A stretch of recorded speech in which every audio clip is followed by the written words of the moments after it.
Vitamin D is the most important vitamin in your body.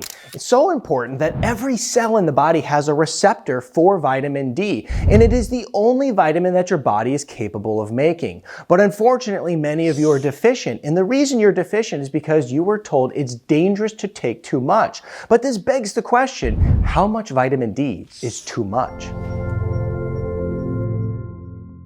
Hey Wellness Warrior, I'm Dr. Zyrowski, and as I said, it's estimated that many of you are deficient in vitamin D, a whopping 42% of you. And it's also estimated that 70% of children are having deficiencies in vitamin D as well. And it's causing many problems for them. They're having not only poor immune health, but they're getting more cavities and a lot of other health issues as they develop. And so when we look at vitamin D, let's talk about a few things. Let's talk about how much you need. Let's talk about what is needed in order to absorb vitamin D in your body very well, and also how much should be taken daily. But first, let's look at some of the health problems it can cause if you're not getting enough vitamin D, because many people think that vitamin D is just about bone health, and it is far beyond bone health.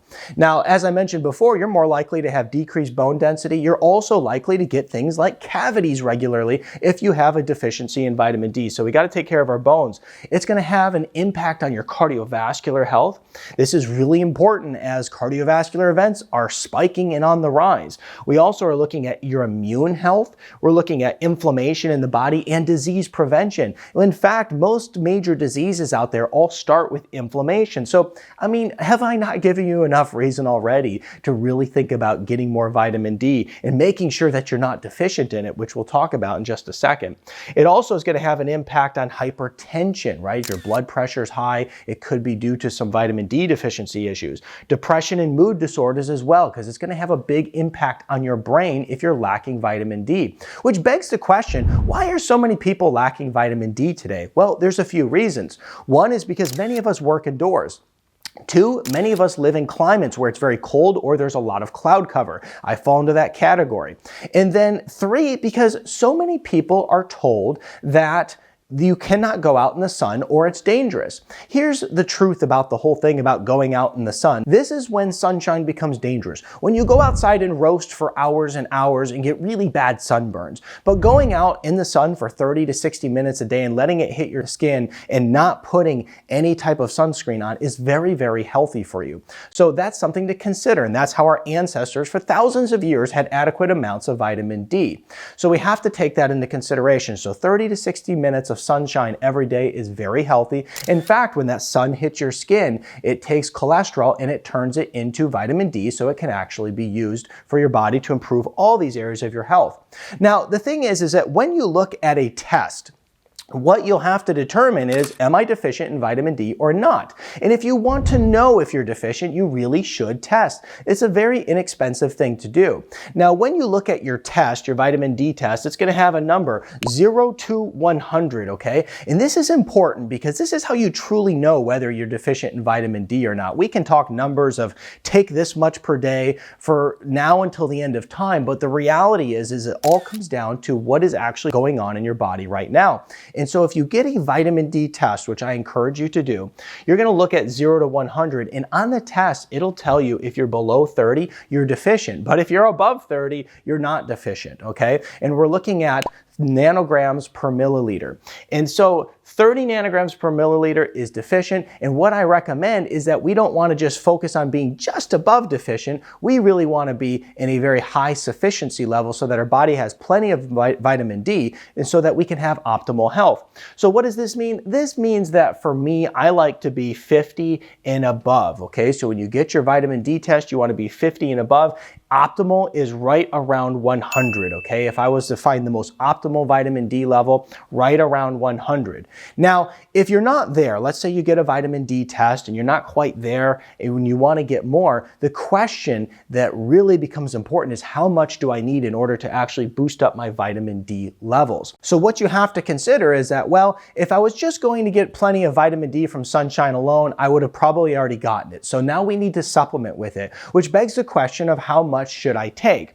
Well, there is a really interesting study done where they were having people take 600 IUs per day, and that was estimated to be enough in order to raise the vitamin D levels. But unfortunately, after they retested these individuals when they were taking 600 IUs a day, it barely did anything. And when they went back and they reevaluated, what they found is that individuals would have to take 5,000 to 8,000 units of vitamin D per day in order to actually boost up their vitamin D levels in their body. So that is what is very important. Now, of course, it gets a little bit more complex than that, so stick with me. When you're taking vitamin D, it's very important to take it in the active form, vitamin D3, and also take it with a vitamin K. Now, why do you want to take your vitamin D3 with a vitamin K? Because when you take it with the vitamin K, what you're going to find is that the vitamin K helps keep the calcium out of the organ systems and into the bone in order to build strong bones. And so you always want to take your vitamin D3 with a vitamin K. Now, another thing that can really help boost your levels of vitamin D3 as well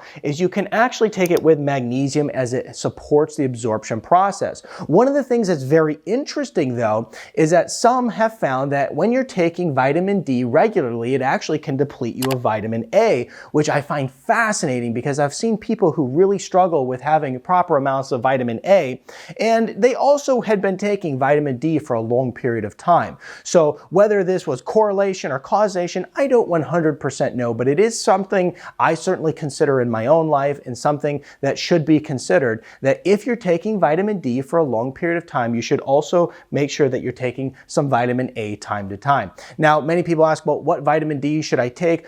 I'll put a link to the vitamin D3 that has K2 in it that I take every single day in order to keep my vitamin D levels up. I personally take 5,000 IUs a day. I live in a cold climate, I work indoors, and it's one of the things where I really put a big emphasis on making sure that I have proper amounts of vitamin D, and I test regularly so that I don't fall into the category of having all these issues. And so I'll put a link to that vitamin D3 with K2 in the description below. But these are the factors that you want to consider, and always remember that if you are looking to improve your health, you first have to look to the things that are very easily accomplished. Making sure that you have proper vitamin D levels is one of the easiest things that you can do to dramatically improve your health today. I'm Dr. Nick Zyrowski, and if you enjoyed this video, I think you'll love this one over here next.